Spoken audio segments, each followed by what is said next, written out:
जय श्रीराम.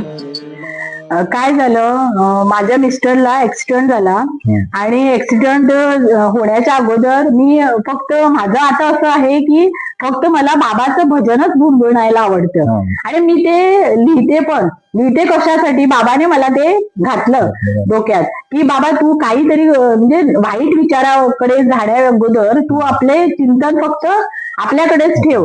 आणि ठेवण्यासाठी ती वृत्ती पण म्हणजे मला काही धड अशी बोलायला येणार नव्हते मला पहिल्यांदा.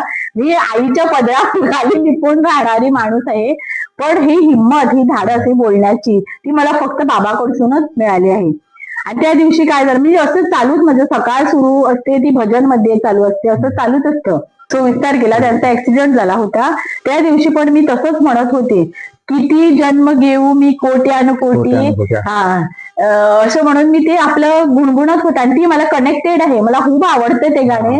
मला किती जन्म घेऊ मी कोटी असं म्हणून बाबा ते परत म्हणजे बाबा आणि किती कशाला मी इथले जन्म घेऊ असं म्हणून मी त्यांना असे बोलत राहिले. आणि तेवढ्यात मला फोन आला की ऍक्सिडेंट झाला आहे. माझ्या भाऊने सांगितलं की मिस्टरचा ऍक्सिडेंट झाला. आणि ऍक्सिडेंट म्हणतानाच मी इतकी घाबरले. मी असे परत म्हणते बघा की बाबा आहे असं मी म्हणते आणि बाबा असंख्य अनुभव देतं पण म्हणते. पण जेव्हा जेव्हा आपल्या लाईफात एवढा मोठा प्रसंग येतो तेव्हा आपण तो विसरूनच जातोच ना की बाबा आहे हे आम्हाला भानच उरत नाही. आणि त्या दिवशी पण माझं तसंच झालं. आणि मी काय झालं, अरे बाबा ऍक्सिडेंट म्हणताना घाबरले कशासाठी, कारण माझी पण बहीण होती ना, ती ऍक्सिडेंट मध्येच झाली होती. तो भय होता ना, तो माझ्या आतमध्ये होता. ऍक्सिडेंट मला त्यांचं ते सगळं मला आठवण परत आली आणि काय झालं काय नाही मला माहित पण नव्हतं. आणि मी घाबरले आणि मी रूम मध्ये राहत होती तेव्हा आणि मला काही ते सुचलं नाही काय करायचं आणि कोणी माझ्या बरोबर नव्हता पण मला सांभाळण्यासाठी. आणि मी खूपच रडले, आरडाओरडा करून खूपच रडले, पण काय करायचं काहीच माहित नाही. नंतर आतूनच मला एक आवाज आला, मला कोणीच थांबवलं नाही, आतून आवाज आला, अरे बाबा तू म्हणते मी आहे तर तू घाबरतेस कोणासाठी, घाबरतेस कशासाठी घाबरतेस, तू आहे ना मी तुझ्या बरोबर. अशा आतून मला आवाज झाला. आणि मी काय केलं, एक पेन घेतलं, पेपर घेतला आणि मी लिहायला बसले. म्हणजे त्या टायमावरचा जो प्रसंग आहे ना ते मी पेपरावरती लिहून टाकला. काय म्हणजे मला काय फील होतं काय असं म्हणून मी काय केलं ते लिहित बसले. आणि लिहिता मला मी विसरले की माझं पतीचा ऍक्सिडेंट झाला आहे तिकडे आणि मी घाबरत होते हे मी विसरून गेले. आणि फक्त लक्ष माझं फक्त ते लिहिण्यातच बोललं, हे करणारा कोण, तो बाबा आहे. पण आम्ही काय करतो, बाबा आहे हे म्हणतो पण जेव्हा प्रसंग येतो त्यांना हालतच असतो आपण. आणि ते माझं लिहिणं पण झालं, त्याच्यावरतून कॉन्फिडन्स झाला की हा बाबा आहे, घाबरतेस कशाला असं म्हणून. आणि नंतर मिस्टरला कॉल केला तर तो कॉलच उचलत ना, कसा घेणार बाबडा, त्यांचा तर ऍक्सिडेंट झाला होता ना. आणि ते काय म्हणाले की आता इकडून त्याला मडगाव मध्ये नेत आहे. मला माझं काही आणि धडधड करू लागलं, बाबा इकडून आता तिकडे नेतं म्हणजे मडगाव म्हणजे सिरियसली केस असं मला वाटलं. ऍक्सिडेंट म्हटलं की वेगळं असतं ना, आणि हे मला लिपवतात, सिस्टर बीन वगैरे त्यांची आहे ना ती मला लिपवतात असं मला वाटलं.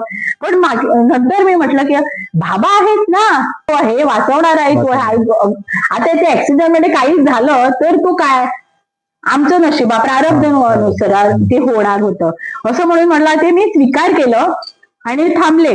नंतर माझ्या मिस्टरनेच मला कॉल केला, व्हिडिओ कॉल केला आणि दाखवलं, अगं बाई मला काहीच झालं नाही आहे, फक्त पायाला क्रॅक झाला आहे, तोंड बिंड वगैरे माझं ठीक आहे, बघ तरी आता मी ठीक आहे असं म्हणून मला आश्वासन दिलं. आणि उलट म्हणाला का, मी म्हटलं त्याला मी येते तुम्हाला न्यायला, नको तुम्ही नको यायला म्हणत मला, मी येणार आहे मला. त्या दिवशी त्यांच्या हॉस्पिटलमध्ये पूजा होती आणि पूजा होती त्यासाठी ते बिझी होते. म्हणजे त्यानंतर ते मला पोहोचणार असे म्हणून त्याने मला सांगितले. नंतर इतक्यात काय झाले, ते म्हणाले अगं ती उशीर होणार, तू रिक्षाला पाठव. आणि मी रिक्षाला पाठवून ते सुखरूप आमच्या घरी आले. त्याला फक्त झालं होतं असं काही नाही, झालं नव्हतं, होतं 2 महिन्याचे ते प्लास्टर घालून ते 2 महिनेपर्यंत बेडवर होते. पण तो ऍक्सिडेंट झाला होता ना ते बोरी पुलावर झाला होता त्यांचा. आणि तिकडे गाडी खूप येणार जाणारी अशी, म्हणजे काही होऊ शकलं असतं जर माझं चिंतनात जर बाबा नसला असता ना, तर काही झालं असतं. आणि त्याचं पण सेवा खूपच आहे बाबाप्रती. कारण आमच्या घरी पारायण म्हणजे वर्धापन महिन्याचा सत्संग असतो ना, किंवा इतर आठवड्याचा सत्संग, त्यावेळी त्यांचं डेलीची सेवा चालू असते. ती म्हणजे काय, झाडू मारण्याची, जमीन पुसण्याची, बाबाला व्यवस्थित पूजेवर बसवण्याची, खुर्ची अरेंज करण्याची, ही सुद्धा सेवा. हा, ती सगळी सेवा तो एकटाच करतो. कारण मला पण हेल्थचा इश्यू आहे, त्या कारणाखातीर तो मला तर त्रास देत नाही. फक्त मी विवरण करायला तिकडे ऐकतीच बसते. फक्त तेवढं इथलंच काम माझं, बाकी सर्व काम तो आपणहून करतो.